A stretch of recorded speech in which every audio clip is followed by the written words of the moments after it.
Hello and welcome to the channel. Today I'm Will and I'm going to be talking about the last 10 books I gave 5 stars.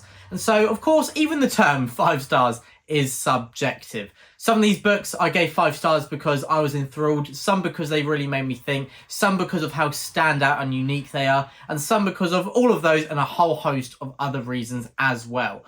But what these have in common is that when I finished the book and on reflection, I would say this is a 5-star read, which basically means I loved it. I made this channel and obviously talk with my brother and the Brothers Gwyn about books mainly because I want to discuss the ones I love. And so I'll leap at any opportunity to do that. And today is one of those occasions. So let's get into it. The first one I'm going to be talking about is The Sword of Kaigan. This is just incredible. The Sword of Kaigan is a unique read. It is a standalone. It is one I was utterly enthralled in from the very beginning. Standout characters, incredible POVs, amazing world building, and a story that you just don't know what's coming. It knocks you for 6. You've got some laughs, but it's also very depressing. You have shocks, you have laughter, you have anger. I felt so much pain in this book, but I also felt such highs as well. It can be very heartwarming and it is heartbreaking. Love and loss, heroism and tragedy, duty, sacrifice, and what it means to be human, all within this page count. I just need more. I can't believe the journey is over. If I don't already, there will be a review over on the Brothers Gwyn with my brother Ed, where we both rave about the Sword of Kaigan. The characters are the main reason I read, and this is one where the characters are at the heart. We've got our POVs of Misaki and Mamoru, who are just 2 of the greatest characters I've ever come across. The children as well as the adults are depicted brilliantly. They just feel so real. Mamoru, his struggle of kind of being disillusioned with the world is just so powerful. And then you get Misaki. It's really rare to have a character who's married and stays married. It's really rare to have a character like that as a leading figure in a book. And I'm so glad to have found that in The Sword of Kaigan. This is a book that has it all. It ends differently to many fantasy books, and that may put some people off because it doesn't end on a huge climax. And so I'd say if you're picking this up, then know that after the kind of second climax, I'd say it peters out a bit. It ends on a very different note, which for me felt very poignant, but for others might not land as much. But for me, it struck gold, and The Sword of Kaigan is just made of gold, really. No one is allowed to say something bad about it to me. And then next up, I have another recent read. Obviously, these are my last 10, but one that I read in July and another standalone. It is Horns by Joe Hill. Dark comedy, horror, murder mystery, shoved into one, executed brilliantly by the son of Stephen King himself. We have a dual timeline. We've got our main character, Ignatius, great name, by the way. We've got him as a child and meeting many characters who we also see as their adults. Now, we follow Ig as a year ago, his girlfriend was murdered and he was the main suspect. But no one was convicted, but everyone in the town believes it was him. So he lives in a state of despair. On the anniversary of his girlfriend's death, he's got drunk. He's got so drunk, he's blacked out. He doesn't remember what happened. But he wakes up feeling pretty groggy. And he looks in the mirror and he sees that he has horns. I mean, what a premise. And obviously he thinks there's something wrong going on here. So he calls the doctors. He's like, I must be hallucinating. But then he notices people start acting very strangely around him. And he thinks maybe these horns have come with some powers. And he might use these powers, maybe, to find out who killed his girlfriend. That is the premise of Horns, and it delivers. There is dark comedy as people start spilling their deepest, darkest desires to him without even really meaning to, and he doesn't really know how to react, but it's also very dark as well. This has humour and heart in abundance.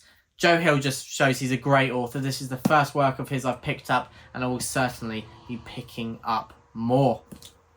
So what 2 to start with? They might be 2 of my top 3 reads of 2024 so far. And talking about favourite reads of the year so far, I've got another one. This is Arthur by Giles Christian, the 3rd and final book in the Arthurian Tales trilogy. So Arthur is a standalone. It is a companion tale that you can read alongside Lancelot and Camelot, but you can read it first. This is the Arthurian legend made anew.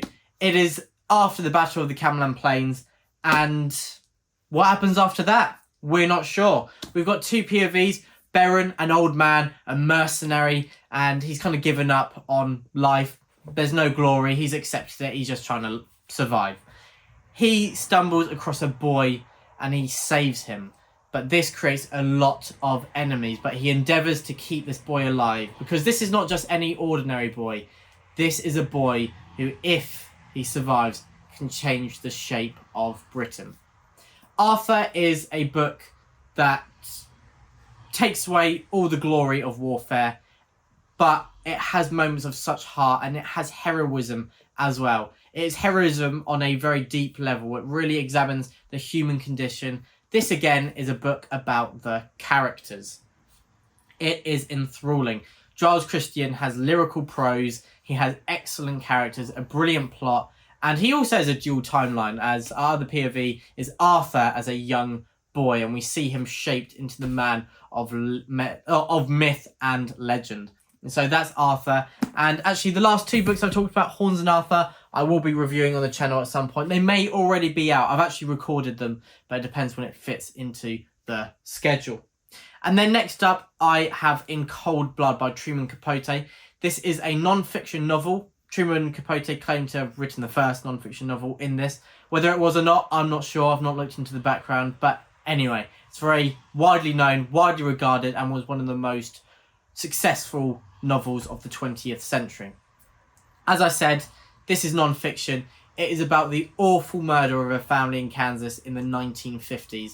And this looks at all the victims, not just the immediate family, but all the victims, those who knew these people, those who were brought into the case, and also we're examining the murderers as well. It's a very dark read, and I did have to read this quite slowly because of it hits hard, because you are looking at the psyche of these murderers, but also through looking at just the sheer amount of people who were victims of this case. It is heartbreaking, but it was a read that was fantastically put together, and I really respect the craft. And yeah, Truman Capote, great writer. In Cold Blood, it will stay in my mind forever. I have no doubt of that.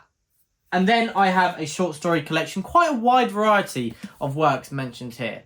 You Like It Darker is an enthralling, thrilling read that has a wide range of short stories, some including the supernatural, some not. Often he takes a very simple premise and then just takes his imagination away and gives us an enthralling, thrilling, shocking read that has excellent characters and a story that you just don't know where it's going. We've got murder mysteries, we've got people just looking after their pets, and those just trying to survive, and those who just face quite a lot of bad luck and have to cope with it. Stephen King can present a wide cast of characters from a wide variety of backgrounds and ages and demographics and anything else he can think of, and make them all believable. He is an expert of his craft, he's the king of horror, and he gives us some non-horror stories here as well. His writing in this is effortless, and if you ever want to see a bit of great writing, pick up You Like It Darker. I don't usually include short stories because, as I said, I'm here mainly for the characters, and in a short page count, it's hard to invest you in a character, especially when you need all those beats to make a story satisfying, but needs characters of great depth as well. But Stephen King, as I said, is a master of his craft, and his specialty, in my opinion, is suspense and his characters. And yeah, he shows it once again in You Like It Darker. Hence why I gave it 5 stars.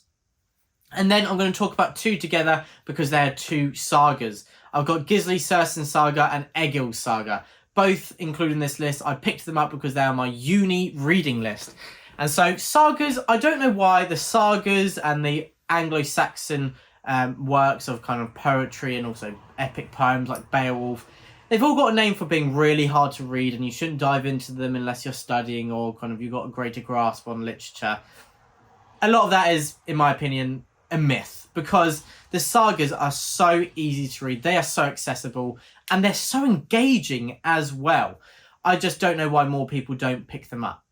Egil Saga is a family saga of an enmity with the kings of Norway, I believe, who Yes, I think it was Norway. So we follow Egil Skallagrimsson for the most part, but we also follow his father, his grandfather, his uncles as well. And it is about kind of the independence of this family from the kings of Norway. There's this generational enmity. But Egil Skallagrimsson in this saga, it's not your usual story where you follow those beats. Egil, who comes into conflict with the kings of Norway, but then he just goes and does some random things. He goes off to England and he takes part in events that you may recognise from The Last Kingdom by Bernard Cornwell. He actually is one of the characters in the Saxon stories, and so if you've read those, you may know the name of Egil Skallagrimsson. But there's a lot of dark humour. I really love how it's a self-contained story, and it's an individual story, which makes it so different from anything, basically, that is published now. And then Gisli Sursson Saga is a bit more grounded in history. It's not as fantastical as Egil Saga, although there are fantastical elements as well. We are in Iceland. We've got Gisli. We've got his family. He lives on a farm with his brother, his brother-in-law, and then his brother's brother-in-law. Bit confusing, but I won't go too into depth with the family matters because I'd be here for ages. But basically, a family enmity begins. And this is a tale where Gisli has to follow his duty, follow his heart, and do what he thinks is justice. But it gets him into a whole lot of trouble. This isn't as funny as Egil Saga, but I loved it for different reasons. I love how Gisli finds himself in so many situations which I could not fathom how he was going to get out of them. And then something really creative is used to make him survive. And I just love that creativity. I love the humour. I love the wide range of quirky characters. And I just love how this saga is crafted. Please, please pick up a saga. Next up, I have The Temple of Fortuna by Elodie Harper. If you want to know my thoughts on Book 1, The Wolf Den, the title of the series, but that review is about Book 1, then check out a review I've done on the channel. But here today, I'm talking about Book 3, The Temple of Fortuna. Here we follow Amara again. The way that Book 2 finishes, I can't say because of spoilers, but it means that Book 3 has to be a very different type of book. But the same had been for the ending of Book 1 leading into The House with the Golden Door. So by this point, I trusted Elodie Harper, and I was right in doing so because she delivered once again. This is historical fiction set in Pompeii in the 1st century AD, and it is excellent. This is everything that you could want in a finale. It takes what you love about the previous books, it delivers on those promises, on those characters and their arcs and the events that have been set up, and also some shocks along the way. But with this kind of climactic, shocking finale, you also have the heart that makes this series as a whole shine more than most other books that you come across. You are invested in the story because of the characters. Amara is one of the best female voices I've come across in literature, and it is so bittersweet finishing a series you love, but this was an excellent conclusion to the series, The Wolf Den, and you can't really ask for anything more. And now only 2 to go. Next up, I've got another finale, and that is Return to Adan by Philip Chase, the third in the Adan trilogy. So, in your usual epic fantasy series, which this is where the big conflict takes place. This is where all the chess pieces that have been manoeuvred in the previous installments all come together for an epic climactic ending with some shocks along the way that kind of just make you satisfied with the whole journey. This does satisfy you, but in a way that is so different. This is probably the most unique finale to an epic fantasy series I've read.